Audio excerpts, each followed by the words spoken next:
Now, we've been known to wager a jelly bean or two on certain things and stuff, especially when it comes to the Minnesota Vikings. And as of right now, the over-under for wins for the 2022 Vikings on a lot of sports books is 9, right? And depending on the sports book, if the Vikings win exactly 9 games, you get a push. Sometimes it's a loss if you take the over-under, etc., whatever.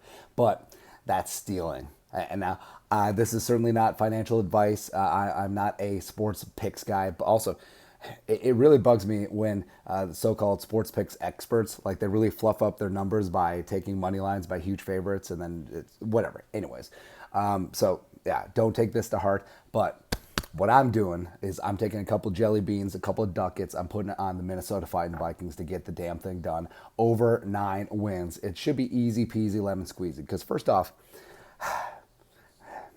this team, the exasperation last season and all the frustration of all the close games, of all the mismanagement, of all the, there's 2 minutes left in the half, so obviously the other team is going to score 75,000 points. The lackluster defense, the offense, 3rd and 8, you have a check down to C.J. Ham. No disrespect to C.J. Ham, but I don't want to see him on 3rd and long as a primary receiver. But that team still won 8 games, which beep, bop, bop, bop, boop.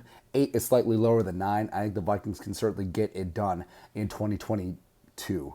Nailed it. Because look at the schedule at home. Because first off, they have the extra home game. So you got 9 games at home, 8 on the road. That's already built-in advantage.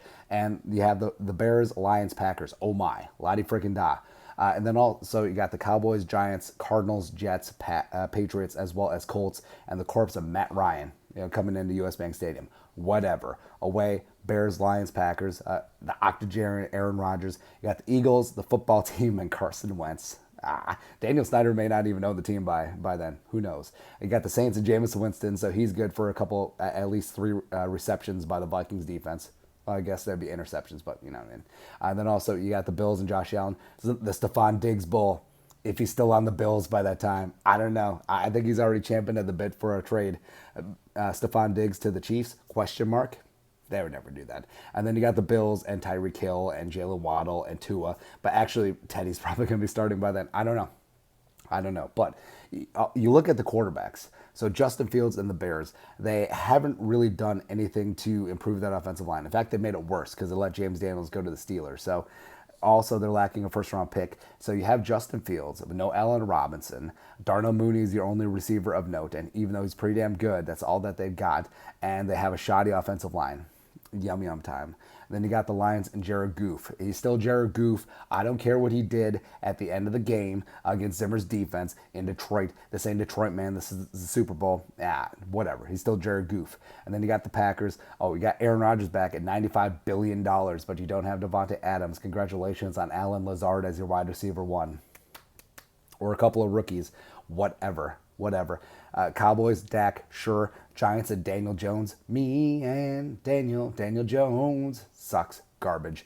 Kyler kind of runs hot and cold, and I actually do think that there is a little bit of consternation going out there in the desert. And then you got the Jets, who I think Zach Wilson will eventually be great, but as of right now, not so much. They still have some work on the offensive line. They certainly will get some help with those 2 first-round picks. They have some great weapons as well, so we'll see. The Patriots, Mac Jones. I think Mac Jones is going to be a great NFL quarterback someday. He's not there. He still certainly has the training wheels on. And then you got just the death spiral of Matt Ryan, just like Weekend at Bernie style. And then away, again, you got the division games. And they got Jalen Hurts, who I believe in. I do believe in some Jalen Hurts, but he's not a world beater yet. Carson Wentz, LOL. Saints, Jameis, like we talked about. Josh Allen will be a tough one, but also Josh Allen will serve you up a meatball or 2. And then you got Tua. Who's scared of Tua? Like, you have 2 of the best deep threat wide receivers in the game for a quarterback who can't throw it out of his own shadow. Okay. Okay.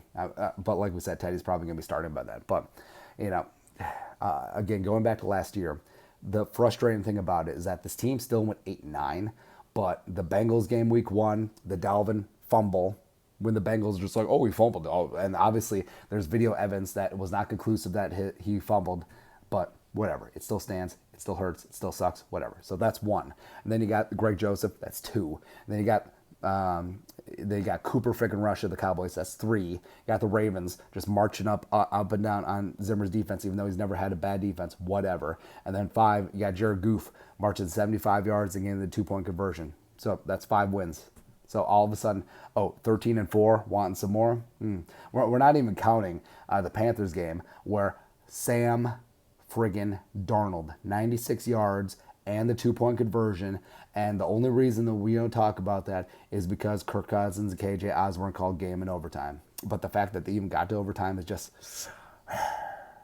things that make you go, a lot. So whatever. I think that this Vikings team will easily surpass 9 wins. I think they'll easily get to 11, 12, 13 wins, because the biggest thing and the biggest change is going to be that defense. Ed Donatel with the multi-front scheme, Daniil, Za'Darius, health-wise, hopefully we'll be good to go, and then they'll form up easily one of the best pass rushing duos in the league. Cornerback-wise, they should get right in the draft, hopefully. One time, also got Patrick Peterson back. I think Jordan Hicks and Harrison Phillips are going to be great value signings, and I think they're just going to get after it. I really do. I think that the Vikings will have the most improved defense in the league, and if the team can just get the offensive line right, and I think that they're on a great path with Jesse Davis, with Chris Reed in there as competition, as well as I think that they eventually could hold down some of the starting spots, whether it be center or right guard or both. So let's go, man. Let's go. I have not been this amped up for a Viking season ever. Probably ever. I just haven't. Where you think back throughout the years, like, when have you ever felt this good about a regime change? It's like a new coach, new GM, new coordinators, new D coordinator, all that stuff. I think all the things are coming together, and all the actions that the Vikings have done this offseason of keeping this nucleus together, because this is a talented team.